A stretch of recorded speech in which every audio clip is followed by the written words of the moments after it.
So hello everyone, welcome to this blog and I hope आप सब अच्छे होंगे, अपनी पढ़ाई का भी अच्छे से कर रहे होंगे। सो today's blog starts at 8 AM in the morning and मैं मॉर्निंग में उठने के बाद वॉशरूम वगैरह गया, फ्रेश होके फिर मैं रूम पे आया एंड रूम पे फिर मैंने अपने लिए बनाया ब्रेकफास्ट और किया 15 मिनट मेडिटेशन। सो मेडिटेशन करने के बाद एंड ब्रेकफास्ट करने के बाद मैंने अपना पढ़ाई 10 बजे शुरू कर दिया था। और 10 बजे सबसे पहले मैंने किया ब्लैक बुक से वोकैबुलरी एज़ यूजुअल, और मैं ब्लैक बुक डेली 1 घंटा करता हूँ। और एक पेज वन वर्ड सब्स्टिट्यूशन, एक page idiom and phrases and एक पेज सिनोनिम करता हूँ। एंड बहुत जल्दी मेरा जो वन वर्ड सब्स्टिट्यूशन है और इडियम एंड फ्रेजेस है वो जल्दी ख़त्म हो जाएगा, तो फिर से मैं उसका रिविज़न स्टार्ट कर दूँगा। क्योंकि वोकैबुलरी एक ऐसी चीज़ है जिसको बार बार अगर रिविज़न ना किया जाए तो वर्ड्स माइंड से निकलते जाते हैं। तो इसलिए मैं जैसे ही कंप्लीट होगा तो उसको फिर से मैं रिवीजन स्टार्ट करूँगा।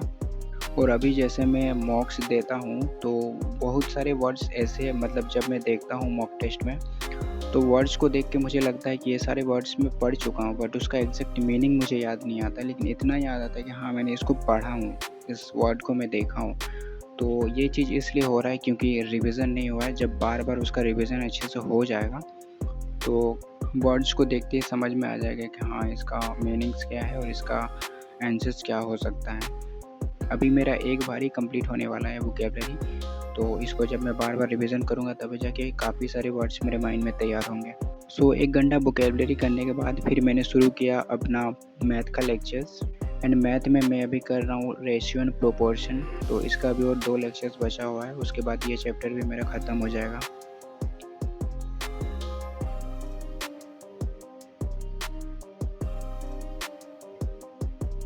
और मैथ का लेक्चर्स मैं ऐसे करता हूँ कि सर के साथ साथ मैं क्वेश्चंस का प्रैक्टिस भी करते हुए चलता हूँ। मीन्स कि अगर सर कोई क्वेश्चन स्लाइड पे ला रहे हैं तो उस क्वेश्चंस को पहले मैं खुद सॉल्व करने की कोशिश करता हूँ।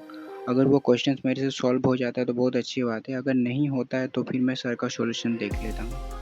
तो इससे क्या होता है कि साथ ही साथ मेरा प्रैक्टिस भी हो जाता है और कॉन्सेप्ट भी काफ़ी अच्छे से क्लियर होते हुए चलता है। एंड आई थिंक मुझे लगता है कि लेक्चर्स के साथ साथ आपको खुद से प्रैक्टिस भी करते हुए चलना चाहिए, आपको खुद से एक बार सॉल्व करते हुए चलना चाहिए, क्योंकि इससे क्या होता है कि आपके माइंड में सारे कॉन्सेप्ट काफ़ी अच्छे से क्लियर होते हुए चलता है। और अगर आप लेक्चर्स देखोगे, सर का सॉल्यूशंस देखोगे, फिर हूबहू अगर आप उसको कॉपी में नोट डाउन करोगे तो आपके माइंड में उतने अच्छे से चीज़ें नहीं जाएंगी, क्योंकि फिर आपको दोबारा से उसको रिवीजन तो करना ही पड़ेगा, प्रैक्टिस तो करना ही पड़ेगा। तो इससे अच्छा आप सर के साथ साथ ही एक बार प्रैक्टिस करते हुए चलो। सर के साथ साथ जब आप प्रैक्टिस करते हुए चलोगे तो दोबारा जब आप फिर से उस नोटबुक को रिवाइज़ करोगे तो आपको इतना हार्ड नहीं लगेगा, आपको आपसे ईज़िली सारे क्वेश्चन सॉल्व होने लगेंगे। ठीक है। एंड ये तो फिक्स है कि जब तक हम बार रिवीजन नहीं करेंगे किसी चीज़ का, वो चीज़ें हमारे माइंड में अच्छी तरीके से नहीं बैठेंगे।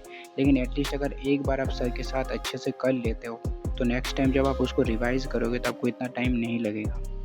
तो अभी फ़िलहाल मैं ऐसे ही करता हूँ मैथ को। एंड फिर हो गया था मैथ के लेक्चर्स करने के बाद फिर दोपहर हो गया तो फिर मैंने किया लंच। और लंच में आज रूम पे नहीं बनाया था क्योंकि मुझे आज बनाने का बिल्कुल मन नहीं कर रहा था। सो दैट मैंने सोचा कि बाहर से ही जाके खा लेता हूँ। तो ये मैं बाहर गया था और बाहर सामने मेरे रूम के बाहर में ही मेस है, तो मैं वहीं पे चल जाता हूँ खाने के लिए। तो ये मैं बाहर गया था लंच करने के लिए, और लंच करके फिर मैं वापस रूम आया, और रूम आने के बाद फिर मैंने 1 घंटा किया रेस्ट। और 1 घंटा रेस्ट करने के बाद फिर मैंने शुरू कर दिया अपना वही मैथ का lectures, ratio and proportion. And ये है मेरे मैथ के नोट्स जो अभी मैं सर के साथ साथ बना रहा हूँ। ठीक है।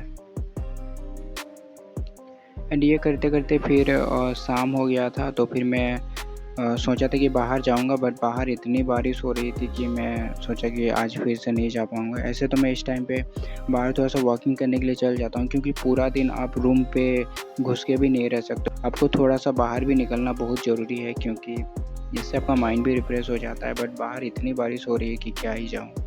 तो फिर मैंने सोचा कि रूम पे ही रह लेता हूँ, और रूम पे फिर मैंने बनाया था अपने लिए चाय, और ये मैंने टी ब्रेक लिया था, ये मैं शाम को किया था नाश्ता।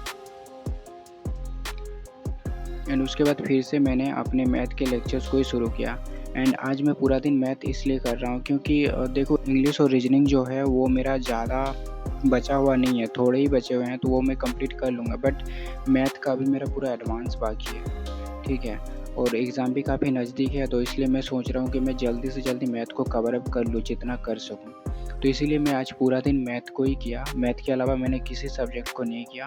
और मैं अल्टरनेट में करता हूँ, एक दिन मैं मैथ और जीके करता हूँ एंड उसके अगले दिन मैं इंग्लिश और रीजनिंग करता हूँ, ठीक है? तो आज मैंने पूरा दिन मैथ ही किया, मैंने जीके नहीं किया। और जीके में सोच रहा हूँ कि जो लिटिल बॉय और फैट मैन का बुक है वो मैं लाऊंगा, उसके बाद ही मैं जीके को अच्छे से करना स्टार्ट करूँगा।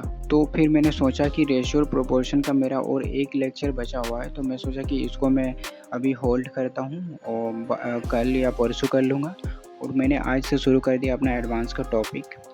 और मैं मैथ राकेश यादव सर से ही करता हूँ, मुझे उन्हीं का अच्छा लगता है, उनका वे ऑफ एक्सप्लेनेशन काफ़ी अच्छा लगता है मुझे और काफ़ी क्लियर तरीके से मुझे समझ में भी आता है। सो दैट्स वाई मैं राकेश यादव सर से ही अपना मैथ कंप्लीट करता हूँ, ठीक है? तो आज से मैंने शुरू कर दिया अपना एडवांस का टॉपिक। और सबसे पहले मैंने शुरू किया अपना ट्रिग्नोमेट्री। एंड ट्रिग्नोमेट्री को भी सर ने काफ़ी अच्छी तरीके से समझा रखा है और लेक्चर्स में, और मुझे काफ़ी अच्छा लगा और काफ़ी क्लियर तरीके से समझ में भी आया। तो मैंने सोचा कि आज मैं पूरा एक लेक्चर्स कंप्लीट कर लेता हूँ जितना हो पाएगा। मैं 3-3 घंटा का स्लॉट रखता हूँ जब भी मैं बैठता हूँ, ठीक है? तो देखता हूँ, क्योंकि देखो मैं लेक्चर्स के साथ साथ प्रॉपर नोट्स भी बनाते हुए चलता हूँ, फिर खुद से एक बार सॉल्व करता हूँ, फिर सर का सॉल्यूशन देखता हूँ, तो मुझे थोड़ा सा ज़्यादा टाइम लग जाता है मैथ के लेक्चर्स को कंप्लीट करने में। तो मैंने सोचा कि आज मैं एक लेक्चर्स को कंप्लीट कर लूँगा। एक लेक्चर्स इनका 1.5 घंटा का रहता है, तो आज मैं सोच रहा हूँ कि मैं एक लेक्चर्स कंप्लीट कर लूँगा और होपफुली कंप्लीट हो जाए। सो 11 बजते फिर मेरा एक लेक्चर्स पूरा कंप्लीट हो गया था, और ये है मेरा नोट्स जो मैं क्लासेस के साथ साथ बनाया। एंड उसके बाद फिर मैंने अपना डिनर किया, और डिनर करने के बाद फिर मुझे थोड़ा बहुत एडिटिंग वगैरह करना था, वो करके मैं 12 साढ़े 12 बजे तक सो गया था, सो दैट फिर मैं अगली सुबह जल्दी उठ सकूँ। एंड यार ये मॉर्निंग में उठने वाला प्रॉब्लम मेरे साथ बहुत रहता है। आई डोंट नो आप लोगों के साथ रहता है या नहीं रहता है। आई मीन मुझे बहुत प्रॉब्लम होता है। मुझे एक तो रात को अगर मैं जल्दी सोता हूँ तो भी मुझे जल्दी नींद नहीं आता है, और जब सुबह जल्दी उठने की कोशिश करता हूँ तो मेरा आँख नहीं खुलता है। इस टाइप का प्रॉब्लम मेरे साथ हो रहा है। मुझे समझ में नहीं आ रहा है कि मैं इस नींद के रिसाइकिल को कैसे बदलूँ। सो अगर आप मुझे कुछ सजेशन देना चाहते हैं इस नींद के रिसाइकिल को बदलने के लिए, तो प्लीज़ मुझे कमेंट पे बताओ कि मैं ऐसा क्या करूँ जिससे मुझे जल्दी रात को नींद आ जाए एंड सुबह मैं जल्दी टाइमली उठ भी सकूँ, ठीक है? तो फिर मैं डिनर विनर करके और 12 साढ़े 12 बजे तक सो तो गया था, बट मुझे नींद बिल्कुल नहीं आया था 12 साढ़े 12 बजे। मुझे 1 या 2 बजे ही नींद आता है, ठीक है? तो खैर मैं सो गया था, और आज मैंने इतना ही किया था। एंड ये था मेरा आज का स्टडी एंड आज का ब्लॉग। आई होप आपको ब्लॉग अच्छा लगा होगा। अगर ब्लॉग अच्छा लगा है तो ब्लॉग को लाइक करें, साथ ही साथ चैनल को भी सब्सक्राइब करें। एंड मिलते हैं फिर ऐसे एक नए ब्लॉग में, तब तक के लिए take care, bye bye, and अपनी स्टडी अच्छे से करते रहें।